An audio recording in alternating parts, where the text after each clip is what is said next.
Today's topic, I'm going to discuss what is a 403(b) account and how to leverage a 403(b) account for your retirement planning success or retirement planning needs. So simply put, a 403(b) account is a type of employer-sponsored retirement plan.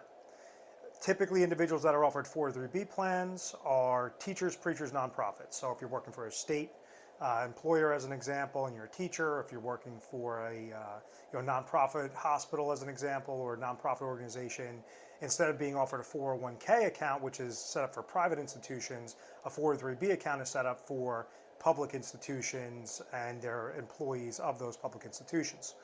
So when you're looking at it from a wealth accumulation standpoint, saying, okay, I just started this career and I'm offered these different employee benefits, one of them being that I could contribute into a 403(b) account, what exactly does that mean and what is the advantage to using that specific 403(b) account? And think of the 403(b) account like a bucket. So when you're thinking at it from a wealth accumulation standpoint, what are you trying to do?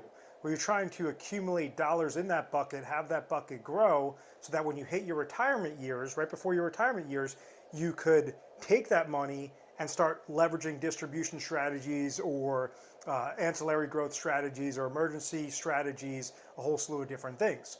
So as you're in the start and you're about 30, 20 years, 10 years out from retirement, how do you make sure that this bucket is growing most effective, most efficient? It grows by the contribution somebody's placing into the plan and the rate of return that's coming back.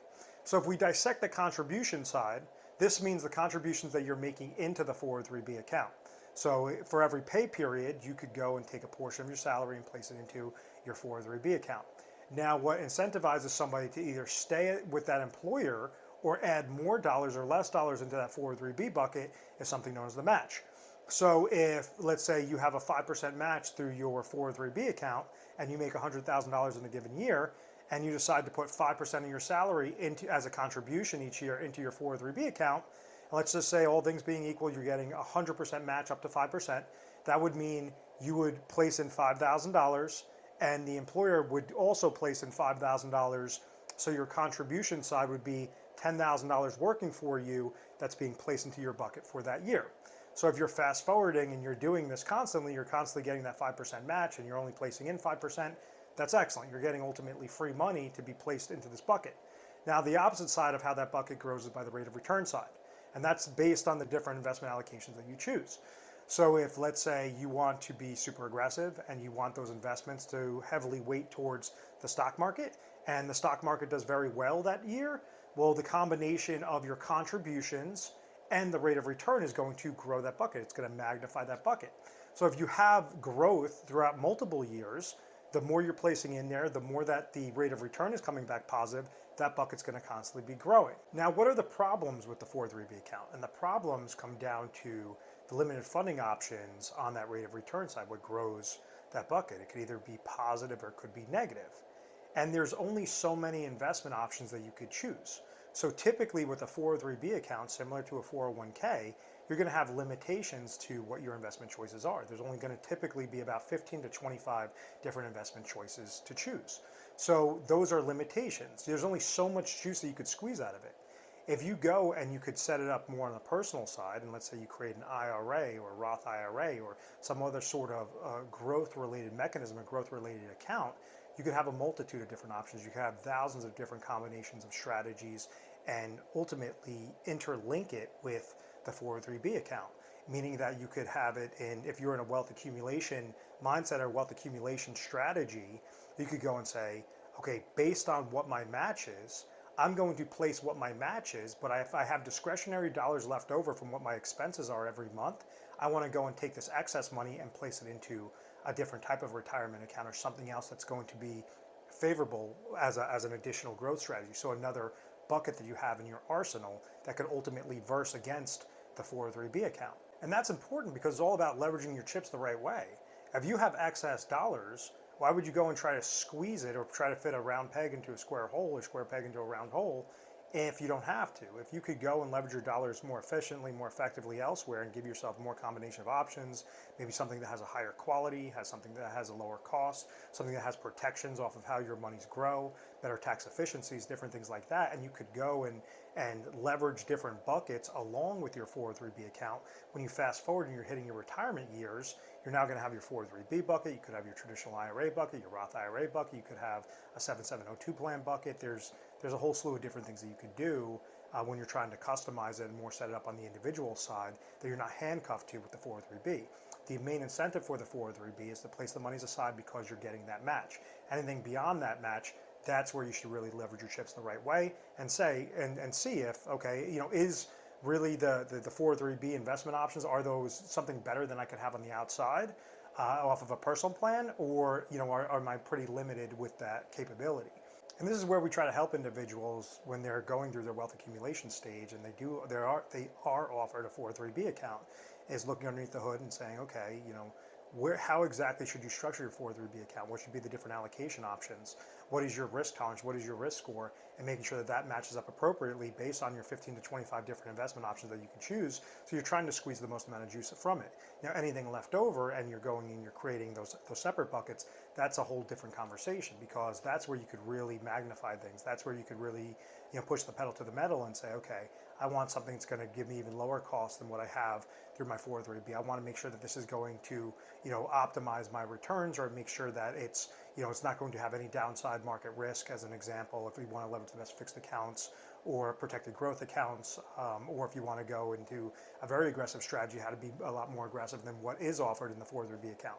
So there's a whole slew of different things, and it's really based on the individual's personality, really based on their mindset, and really what they're trying to do, what they're trying to accomplish to get to that point B, that ultimate final stage, that retirement date.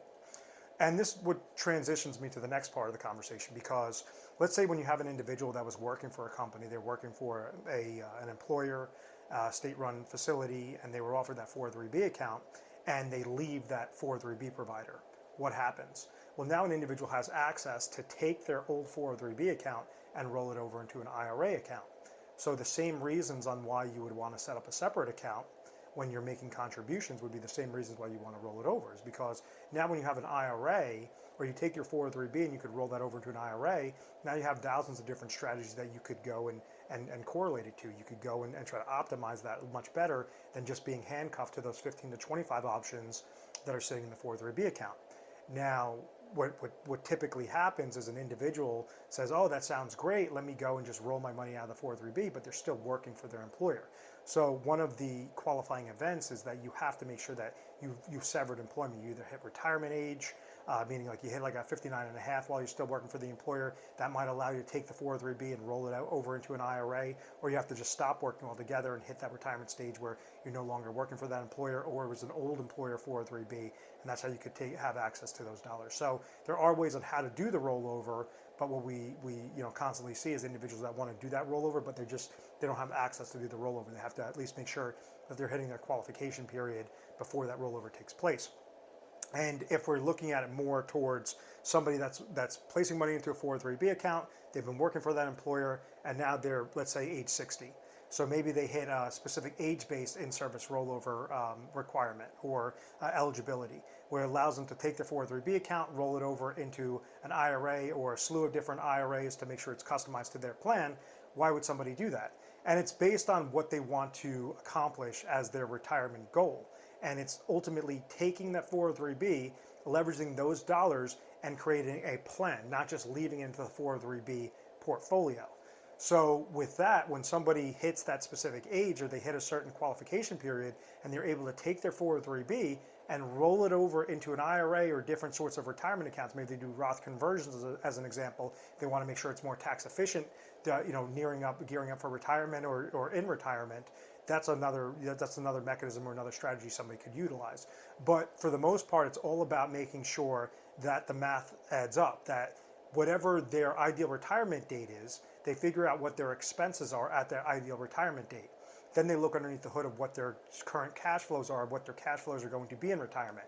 So let's say if Social Security income is their only cash flow, and all they have is just these different portfolios of a 403B, an IRA, a Roth IRA, a non-qualified account, and they're just kind of sitting there and they're just kind of growing their own accumulation strategies, that's not a plan, that's a portfolio. So how do you make sure that you're structuring those buckets correctly to say, okay, I want to make sure that the combination of my Social Security income and one or two of these buckets is going to produce me the specific cash flow that I need that's going to be greater than or equal to my expenses every month, every year from the date that I retire until date of death, or for me and my spouse, the date that we retire until date of death. How to make sure that that's wrapped up most efficiently, most effectively. Then whatever you don't use for your income related strategy, then you want to make sure you have ancillary dollars left over for an emergency related need. And then whatever you don't use for your emergency related need, meaning in case of an oh my gosh moment was to occur, and you have your income sources that are coming to you, but you need to access more dollars than what the incomes that are coming in or what you've planned on, that's where you would dip into an emergency related bucket. And that's where you would go and make sure that you're putting these little slivers within your overall buckets to create that sort of emergency strategy.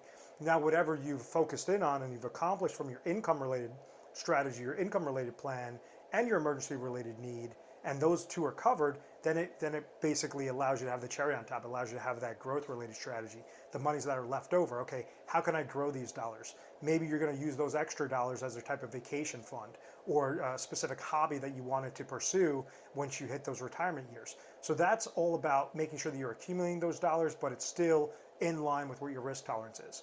So if let's say we have a situation where an individual has accumulated dollars, they've accumulated $500,000 sitting in a 403B account, they have another $100,000 sitting with non-qualified monies, another $200,000 sitting with an IRA account as an example. So in total, $500,000 plus the $100,000 plus the $200,000 is $800,000 total. If let's say they need to at least accomplish what a specific income strategy entails, and they're saying, okay, I have $60,000 of expenses, I only have $30,000 of Social Security income coming to me, I need to leverage out of my $800,000 of total assets, I need to leverage a portion of these dollars to create an income strategy for that extra $30,000 gap. So maybe out of the $800,000, it's going to require them taking $400,000 and leveraging it towards a customized IRA, and the IRA is going to have some sort of income mechanism that will make sure to close that gap, and that will generate the $30,000 of cash flow. So in that example, if you start with $800,000 and you leverage out of that $800,000, let's say if it was qualified monies, you rolled over, you transferred a portion into a $400,000 IRA, and that's what's accomplishing your income related need. Now you have step 2 emergency need and step 3 growth need on the remaining $400,000. So maybe that means you want to leave, if your expenses for an annual expense was $60,000, maybe you want to leave $50,000 into some sort of liquid account that you could touch in case of an oh my gosh moment was to occur. And then lastly, that would leave about $350,000 remaining for your growth strategy. So in that example, maybe you, out of that $350,000 remaining, that you could have fun with those dollars, you want to be super aggressive with $50,000, and then you want to leverage another $100,000 and be set up and fix the related account.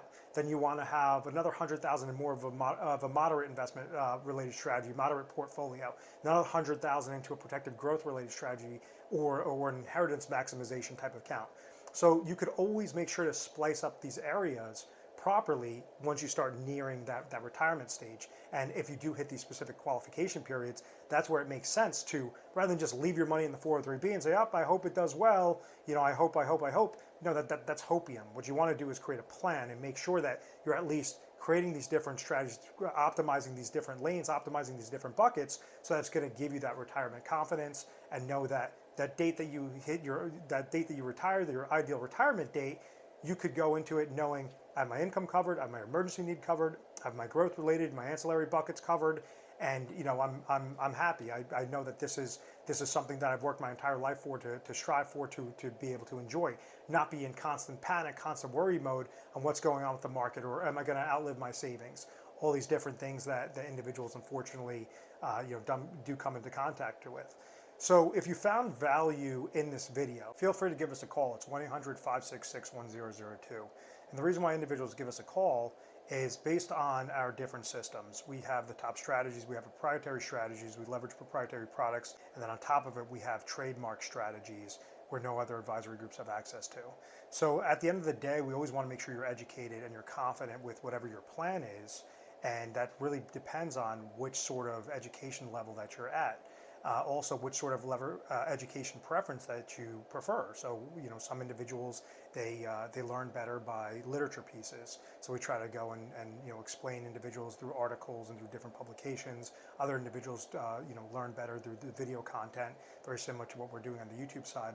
So we want to make sure that you're understanding in full detail where your point A is right now, where your point B is, ultimately what are some of those gaps, what are some efficient tweaks that you could make along the way, And then when you start nearing that point B, making sure you're getting from that point B until date of death successfully, and then you're using the correct mechanisms, and you're having access to what is the best available for your specific state, for your specific age. One carrier, one product, or one sort of strategy, one sort of account is going to be entirely different between one person versus two people versus three people versus four people, et cetera, et cetera.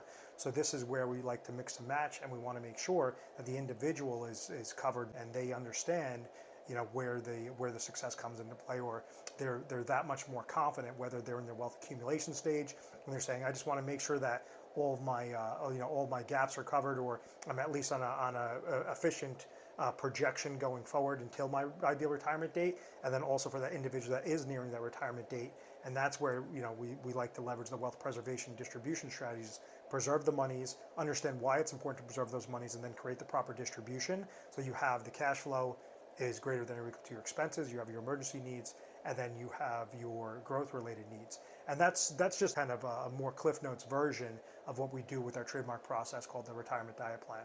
I hope you did find value in this. Feel free to give us a call whenever you need, and also subscribe to our YouTube channel Retire Sharp so you have access to the most updated videos. Thanks so much, guys.